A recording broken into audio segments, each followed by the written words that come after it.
went with the officer's report. I mean, we've got a text in. Thank you, Mrs. Case, who says, "Can you please put one question on the St Mark's Elms to Mr. Baker?" We thought we'd get through an hour without it. The application stated, and the planning committee accepted, that road safety was the reason for the new access. She says, what is his view? Does he think the elms should be felled? And will his department assist on finding alternative safe access? Okay. Is this a road safety issue? No. It is not a road safety issue. My department has to look at any application that comes forward and assess, is what is proposed safe? That's all they have to do. Now, what's proposed by this private applicant, private landowner, for their own purposes, is to create a new access to their property. They've come forward with a design which involves the removal of the trees, and that is a safe access. So the only angle from a Department of Infrastructure Highways point of view is to say, is what's proposed safe? And the answer to that is yes. It is not a wider road safety scheme. It is purely an individual saying, I want a new access to my property, and this is how they're proposing to do it. It does involve the loss of those trees. I know that the DEFRA officers who put in their submission to the planning committee felt that the loss of those trees was acceptable. My personal view, having grown up, not too far away from that area in the south of the island, I very much regret the loss of those trees. I don't think it's acceptable. I think it's a very poor outcome for the island as a whole. And I know the Minister, Mr. Boot, is meeting with the landowner. I would very much hope that the landowner will choose not to enact the planning permission that he has been granted, because I think it's a poor outcome for the Isle of Man. And I think it was very clear from the 50 minutes of questioning in Keys yesterday that the vast majority, including the Chief Minister and a number of ministers, share that perspective. So I'm very hopeful that we can get to a better outcome. Okay, we're going back to the phone lines. Chopper's been waiting very patiently on the line. And Chop, I believe you want to talk about the promenade. Oh, yes. Before we go any further, I think Mr. Baker will know me better as Jason Moore rather than Chop. But anyway, the question I want to ask you, Tim, is first off, well, there's two questions really. When are you, as DOI Minister, going to actually stop lying to the people by telling them this promenade is going to be done by August and September, because anyone with half a brain cell knows that if we're driving along that promenade is not going to be done or complete or anywhere near finished by September. Now, you've got that red concrete that runs, which is absolutely horrendous, that red concrete that runs from the sea terminal right the way down the length of the promenade. In 10 years' time, that is going to be faded and cracked and chipped, and a whole lot will have to get ripped up like it is now because it's been faded and cracked. And secondly, when are you going to stand up to these civil servants and grow a backbone and actually stand up for the people of Aaron Michael who elected you into that position and fight for the people of Aaron Michael rather than gaining for your own political portfolio? Mr. Baker. Well, firstly, Jason, as you know, I don't lie to the people, which is the quote that you've made, and I'd appreciate you reflecting on what you've actually said there. However, what I would say in terms of the scheme delivery, the scheme has been delivered by Alding Construction, who are a private sector construction company under contract to the department.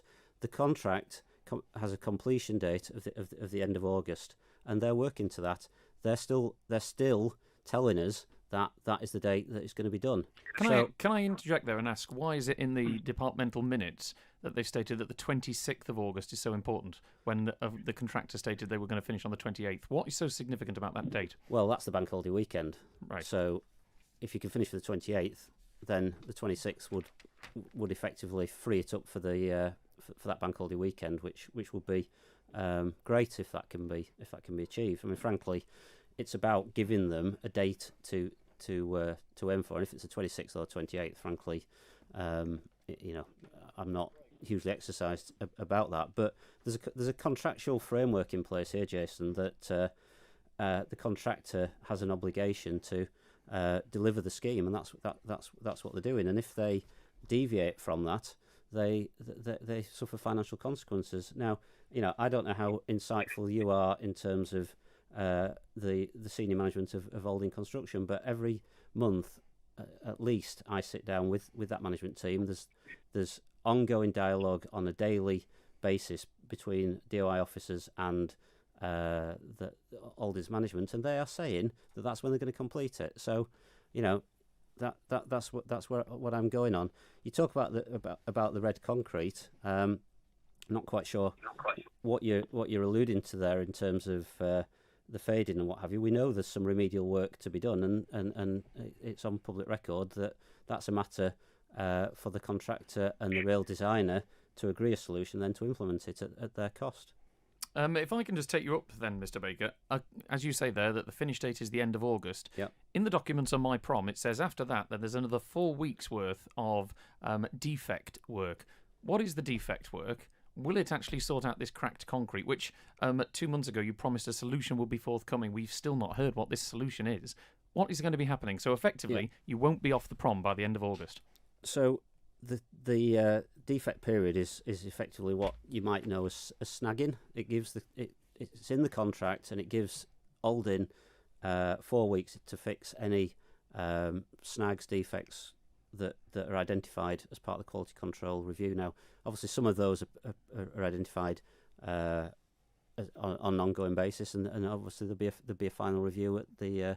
Do you accept that the standard of workmanship in areas that it's for the public plain to see, I drive it myself every day, is poor? The Regent Street crossing is being dug up literally a couple of months after being laid.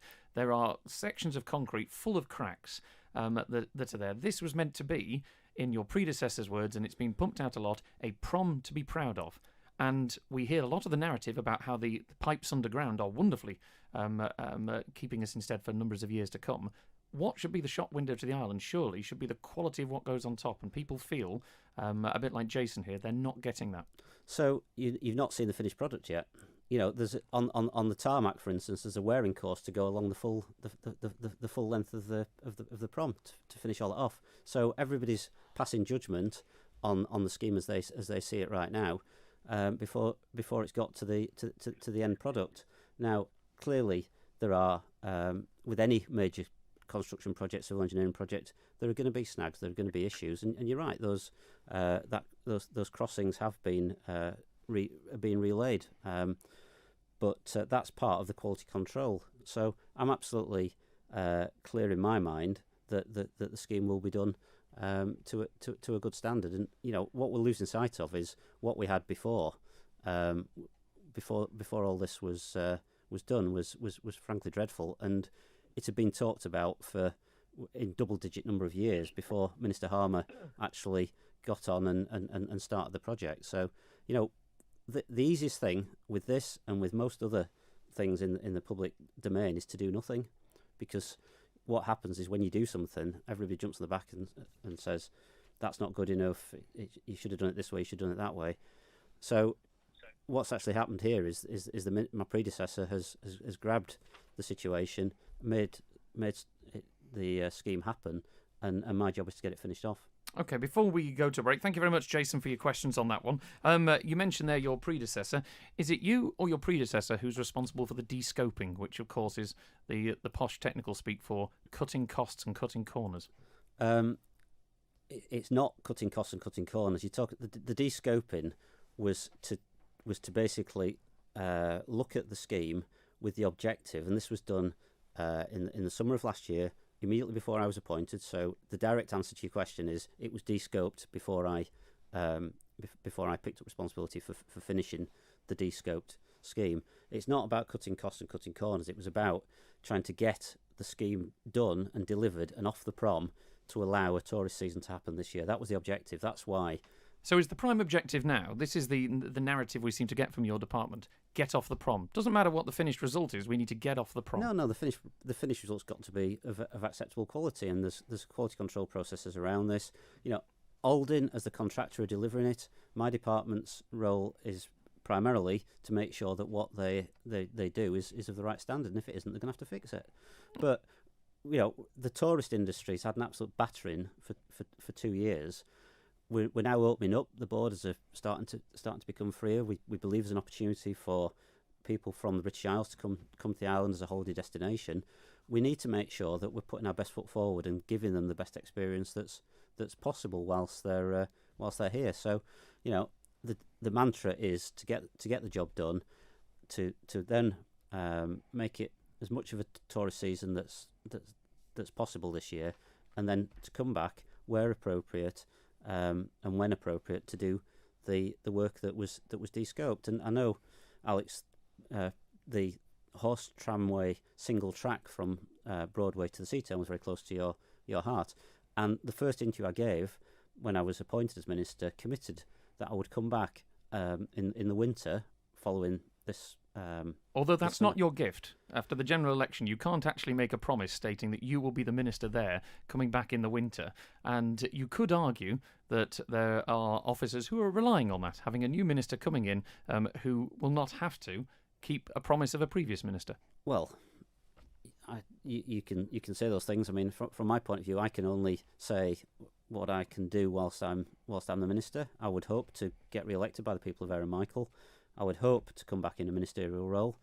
I'm a team player, as you know, so I will do whatever the Chief Minister sees is in the best interest of the Isle of Man. I'll use my skills and experience, whatever is best for. Would you like to be back as Infrastructure Minister? I'd be very happy being back as Infrastructure Minister. I believe that I've picked up a department which we all know has had a lot of challenges.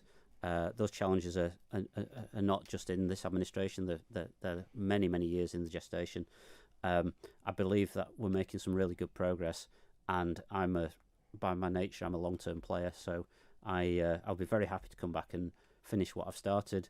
Equally, if I'm asked, if I am re-elected, if I'm asked to go and do something else, and it's in the best interest of the Isle of Man, then I'll be happy to go and do that. Very quickly, before we take a break, what's the cost of the prom? The cost of the prom is within the scheme that was authorised by Tynwald, and we got some extra £750,000 that was voted in about July, I think, last. So the de-scoped scheme is within that. So they were having removed things like the roundels done in proper paving, having removed the reinstatement of the tramway tracks, the side roads, all of that having been removed. We're now within what price tag? Within the budget that's approved by Tynwald. So and obviously if we needed more money, we'd have to come back to Tynwald and ask for more money. But of course, there have been cost increases. You know, that's abundantly obvious. There was, as we know, ground conditions were different from what was originally envisaged. So we have de-scoped some elements to fit with the budget that we've got. It's exactly the same as if you're running your own building project at home. If the costs go up, you have to either get more money or you have to spend the money that you've got in different ways. We've chosen to spend the money we've got in different ways, and the budget that was specifically voted for the prom is currently within the levels that Tynwald's agreed, and if that's not the case, then the department will have to come back and ask Tynwald for a supplementary vote. Now, there are sources that say that the amount of money you're going to be coming back for and asking, which I know will obviously be headlined around the tramway track, but maybe the roundels as well, is close to the figure of 2.8 million. Is that correct? I've absolutely no idea where that figure comes from, Alex. Yeah. If you'd have said 1.2 million for the horse tramway, then I would have agreed with that. On the roundels, it's far from certain that we will come back to do those. They were originally designed in block paving. Do you think we'd have got less international mockery if we'd have actually done them properly in the first place? It's not a question of not doing them properly. They're absolutely fit for purpose. I think that it's an innovative design. People looked at those and weren't quite sure what they were. You described them as the heartbeat of the island, which caused us quite a bit of mockery. Not that the roundels aren't the heartbeat. The prom is the heartbeat. And I know there's huge support. I mean, I was in conversation with the leader of Douglas Borough Council and Douglas Town Council, and they're hugely excited. Or he's hugely excited about what this prom scheme is bringing. And unfortunately, we have a fixation here with the negatives. When this is completed, it is going to be a fantastic shop window for the island. And yes, the roundels are a bit different, but the Isle of Man, what's wrong with us being a bit different? We don't want to be mimicking the UK. We want to be our own distinctive destination where people come and they know it's a bit different. OK, we're talking with the Infrastructure Minister, Tim Baker, MHK. We want to hear your call, 66 13 68. We'll be back in a moment. As we reflect on the year gone by, Harding Lewis would like to say how proud we are to support and advise local businesses. Being there for our clients to guide them through these challenging times has been rewarding. and has strengthened our commitment to offer the highest level of service to the community. If you want to face the future with an experienced firm of chartered accountants as your business partner, visit hardinglewis.com or check out our Facebook page. See more, do more, together. When you need a monument for your loved ones, contact T.E. Cubban, a trusted family-run business for over 150 years. T.E. Cubban provide new memorial stones, grave renovations, new inscriptions and fire hearths. For quality workmanship and a professional personal service tailored to your wishes, visit us at Hope Street, Castletown or at Broadway, Douglas. Call 844 440. T.E. Cubban, here when you need us. You need the right person for the job, and you need them now, but you don't have the time to wade through applications. Then narrow your search and fill your vacancy with a perfect candidate at Orchard Recruitment. Specialising in the financial and IT sectors, Orchard has access to a broad spectrum of candidates, from both on and off island, whether permanent, contract or part-time staff. For a professional and personalised approach, visit orchardrecruitment.com. Orchard Recruitment, a refreshing change. Whether you like live music, theatre, film, or running around in circles pretending to be a superhero, you'll love Villa Gaiety. With Dragon's Castle Play Area, Broadway Cinema, Gaiety Theatre and the Villa Marina. Check out the upcoming events at villagaiety.com or call 600 555. Villa Gaiety, the island's premier entertainment venue.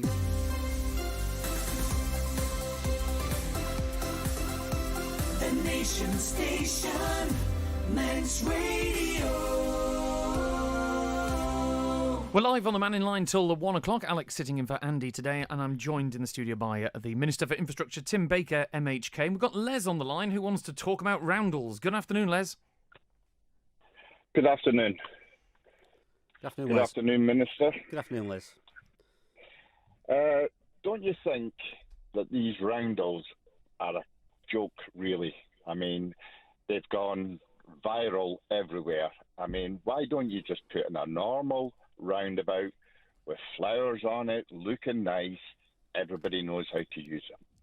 You mentioned that you'll get used to them, which is really what you usually say. But what about these visitors that come over? You know, it's a disaster waiting to happen. OK, Les, let's let Mr Baker answer. Are they a disaster waiting to happen? Why don't you just put a normal roundabout in? Well, I mean, you potentially could if you wanted to. I mean, these roundels were designed right into the scheme right from the start, and obviously, you know, the design has been set for many years. Now we've delivered them in a different format in terms of the surfacing, but the principle of the roundels was in the scheme from the start. And do you feel they'd have been more warmly received if they'd actually been laid correctly as per the planning of having paving? Because when you're a motorist, lines painted on the road are used for directional, for safety and things like that. When you've given us examples of the kind of shared space we're creating with the roundels, it is paved. This is the way it's done everywhere else. We have done it differently, haven't we? We have done it differently. It's not just to be clear. It's not painted. It's actually a process into the bitumen. But I accept the point that you're making, Alex. That if it had been done in a block paving way, that might have softened the reaction. But what was being trying to be achieved with the prom was to not just make it a highway. It was about changing the balance between vehicles and pedestrians and other users in what is our shop window of the island. And you know what these roundels are. If technically they're an uncontrolled junction is the technical term for them. And the principle of driving them is exactly the same as you would drive a roundabout in terms of giving way to traffic from the right, and if the junction's clear, you can go through it. Some of the complications there, particularly in terms of the shape, are the fact that you've got a limited amount of space to work with, and you've got the horse tram tracks down the left hand side, and that's why the shape is oval rather than round. And yes, you could potentially make it into a normal roundabout, but that wasn't what was designed, the belief is that it will work. Drivers will need to become comfortable with it. It's not even properly open yet. Clearly, this will be kept under review. Les, you used the phrase "a disaster waiting to happen."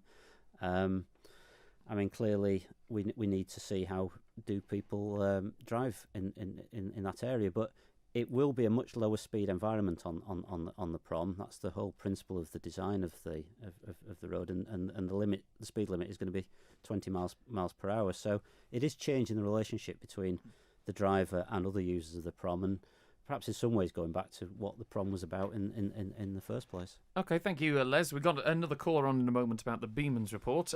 First of all, I've got a text in. You're talking there about the prom being sort of multi-purpose. Is your department anti-car, anti-motorist? Because active travel does seem to be a blank cheque for those with a cycling agenda effectively within government, because we've got pavements, the ones you walked up here today, which are overgrown and impassable, which would surely be part of active travel, yet millions of pounds seems to go on things that involve cyclists. So what do you say to families, elderly residents, disabled people, less active people in the community who your department's policy seems to ignore? It doesn't ignore them. I think we're on a journey here in the relationship between... Do you see a future where, in order to get people out of their cars, people in Ayr and Michael, your constituency, are going to cycle to work in Douglas? No. So where is the vision for the green alternative from you? So for me, the vision is in terms of public transport, in terms of getting more people using buses, a better bus service, and making that a normal means of travel for people. I mean, our buses are outstanding in terms of any benchmarks you use in the British Isles, in terms of how modern they are, the onboard facilities. The prices are kept really competitive, and the key thing is people using the service, because obviously you've effectively got a fixed cost of operating them. But you are on record of saying that you do not see railways as part of infrastructure, whereas the rest of the world is installing light rail. Now, concrete sleepers, rails, ballast, that is all infrastructure, rail infrastructure. It doesn't matter what heritage stock you have on it. Where is the vision to use rail as a green initiative? Because that is the topic that seems to be at the top of everyone's list when it comes to standing for this election. Climate change and green. Where's the vision to use the infrastructure we've got instead of palming it off to national heritage? So we've got a heritage rail infrastructure. We have heritage rail stock running on rail infrastructure. Fine. Yeah. Okay. But you would need, if you were going to change to a light rail system, you would need significant investment to do it. I'm a huge fan of light rail in places where there's a significant population density. So, very familiar with places like Sheffield, Manchester, etc., where these services are fantastic. Is the promenade being future-proof to allow modern rail? And if so, surely linking our rail infrastructure with our only ferry port, surely that should be a priority. The tracks are future-proofed. Yeah, I think that's been made clear. I think the danger is we end up half doing something. So I think we need a very clear strategic decision about how we move people around the island. We do need to change the balance between the car and people. We also need cars that are less polluting. Obviously you've seen the growth of electric vehicles. We're up to around 600 now on the island. The future has to be different from the past, and the balance of different modes of transport, I think, is an important one. It'll change over time. I support active travel in shorter distance journeys. For people living in the Douglas conurbation, it's absolutely a good alternative, and even living further afield. But directly answering your question, are people from Ayr and Michael regularly going to cycle or walk to Douglas to work? No, they're not. We've got to have a mix of transport provision, but we can't always put the car first. We've got to have that balance. He's been waiting very patiently on the line. Dewan would like to talk to Minister Baker. Dewan, good afternoon. Alex, cutting your teeth on the programme there with some good questions. Good afternoon, Tim. Good afternoon, Dewan. Obviously not going to get enough time to put in a lot of my points, but I was interested in, I had it on my list here to say, you were talking about snagging. Now, I've been told that people have been offered a 2-year work on snagging on the promenade. So obviously sounds like there's kind of be quite a lot of snagging going on there. I would hope that will be included in the price and not be an extra to the ratepayers. Absolutely. I mean, the contractor has been paid the price for delivering the scheme. There are things called compensation events, as there are in mainstream civil engineering contracts, where if there was something that was outside their control, then they get compensated for it. But for example, if a water main needed replacing that wasn't originally planned, or the effects of COVID, etc., those are down to the government to pay for. But if it's poor workmanship from the contractor, absolutely, it's their responsibility to fix it. 2 years' work on snagging. If somebody's got some evidence of that, I'd be delighted to see it, because that's not acceptable. Well, that's coming from one of the workers who's been offered the job. Just running on from that, because I know we run out of time when we start going into in depth and stuff. The promenade itself and the whole scope of it is, and seems to be, and I think Alex just brought this up before, is very car unfriendly. You've got a lot of stuff now sticking out and bits and pieces jutting out. You talked about promenading the other week. Now the Victorians built a promenade for thousands and thousands and thousands of tourists, so there was plenty of space there anyway. What seems to have developed now is you seem to have caused a lot more problems for cars. And the common sense to me would the split down the middle would be to keep that there heritage, them horse trams, put that horse tram track right down the middle of the promenade, which will alleviate all your problems for passing and cars, etc. But that doesn't seem to be what you're after there. It seems to be, and I think you've just admitted that by saying that the speed limit is going to be brought down to 20 miles an hour. So obviously the agenda here is not to make it car friendly at all. So, I mean, clearly the design of the prom was set many years ago, and I've been the minister since June the 3rd of last year. So my job has been to get it finished. So the design of where the horse tram track sat in terms of the prom, I mean, that was subject to hours and hours and a lot of debate. Lots of debate, and it ended up where it ended up. Would that be where I would design it if I was personally designing the prom? Possibly not, but it's an academic point. My job is to get the thing finished. The concept of the prom scheme was always to change the balance. It isn't just a highway. It's a multifunctional space, right at the heart of the island. You look at the cultural quarter, which is going to be a real thing to be proud of. That's going to see gatherings there. It's going to see music, cultural activities. But to pick up on your point there, you say that the promenade is not just a highway. It is the arterial route through the town. And the Governor's Hill, or Governor's Bridge, should I say, Phase 2, the project that was going to see another bridge across Summerhill Glen in order to alleviate traffic problems at TT, was thrown out by Tynwald years ago because they used the word flyover, of course. Mm-hmm. Now, we are effectively slowing down and choking up the main arterial route on the promenade by design. Is the department not concerned about the fact that when we have such huge events like TT, that we're just saying, got to suffer it? Tough. No, but what we've got to do is design an island that's got the right balance for the people who live, work and visit here. And, the prom previously was a major arterial route, not the arterial route. It was also a huge car park. And again, it still has significant car parking on there, which is needed to support the town centre. But if you're going to do something like a prom scheme, there's no point just effectively replicating what you've already got. It's the opportunity to reimagine the space. Now, I think going forward, a lot of the journeys that are short journeys won't be being made in the same way by private cars. They may be made using public transport. They may be made using more active ways. And I think that the prom scheme will really be seen in the long term as being a pivotal development for the island. Thank you very much, Ewan. Final one then, because we're running out of time, only a few minutes left. Roads. Now, some people have described our roads as the worst in Eastern Europe. Why is it, for such a rich nation, the department's standards are so low when it comes to the quality of our roads? And I would be lying if I hadn't got a handful of texts wanting to know, why is it that infrastructure ministers seem to have their roads resurfaced outside their basically house within their area in the run up to a general election? You are not the first infrastructure minister to have had this happen. Okay, so dealing with that one head on. Mm-hmm. You talk about the road in Glen Aldyn. I do live in Glen Aldyn. The portion of the road that's been replaced does not serve my house. Okay, so it's not a door to door road improvement scheme. However, anybody who's familiar with that area will know what a dreadful state that road was Why in. are our roads so dreadful? We are not, we're not penniless as a nation. No, I think even the patching of potholes is dreadful. Yeah, I think that there is still an awful lot of improvement to be done. I think historically it's well documented that road maintenance was not prioritised as much as the capital schemes.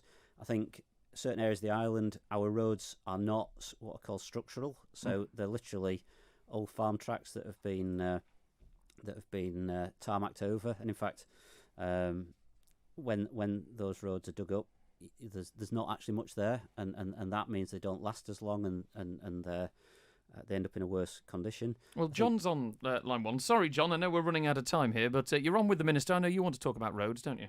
Yeah, okay, Alex. I would think now that priority is given to repairing roads with a high volume of traffic, which is understandable.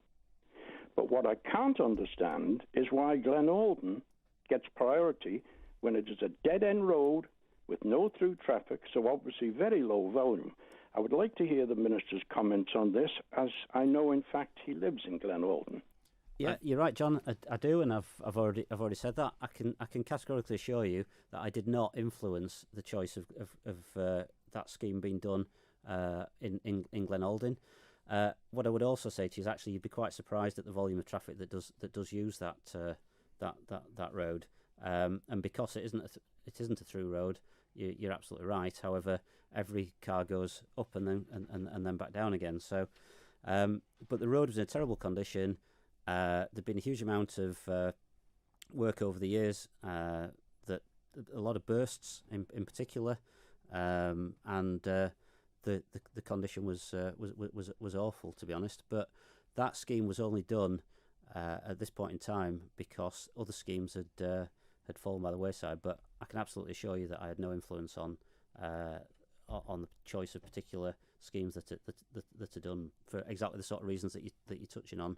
Finally, Mr. Baker, we've got about a minute and a half left with us. Thank you, John, by the way, for your call. When it comes to the department going forward and the Beeman's report, where is the future for the department? What is down the road, if you'll excuse the pun? Well, I think the Beeman's report's really helpful. It's been an objective assessment that looked at the department, looked at what it does, its strengths and weaknesses, and identified some areas that needed change. And so, really, the job now is to get those changes made. So, there was two fundamental areas. One was the structure of the department. So, in terms of management, what's called the span of control was of the chief exec was too wide.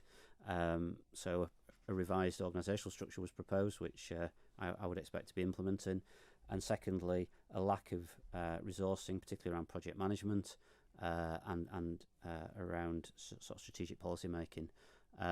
So, Beeman's have given us a view. It's objective, and we need to respond to that in terms of changing things. So there's a lot of work ahead. Very cognizant of that, and it's not just things that are all controllable within the department. So there's a big human resources aspect, etc. that needs to be brought into it. So for whether it's me or somebody else post September, there is a big piece of work to be done. Minister for Infrastructure Tim Baker, MHK, thank you for joining us today. Pleasure, Alex. And if you are in the next administration, will you come back and speak to us again? Absolutely have to do so. You've been listening to the Mannin Line live with the Minister for Infrastructure Tim Baker. He is standing again in the constituency of Ayr and Michael in September's general election. The other candidates also standing are Alfred Cannon, the current Treasury Minister, Tim Johnston, Duncan Livingstone and Paul Weatherall. Andy Wins will be back tomorrow live from Ramsey Grammar School as we're talking to, effectively, brand new voters at this year's general election. Do stick around. The Late Lunch team are up next on Manx Radio, and they're having a barbecue. Talk about the sublime to the ridiculous. John Moss is sitting in on Update this evening. I'll be back at some point. I've no idea when, quite frankly. Thank you for your company this afternoon. Do take care. Ta-da. It's time to enjoy your garden.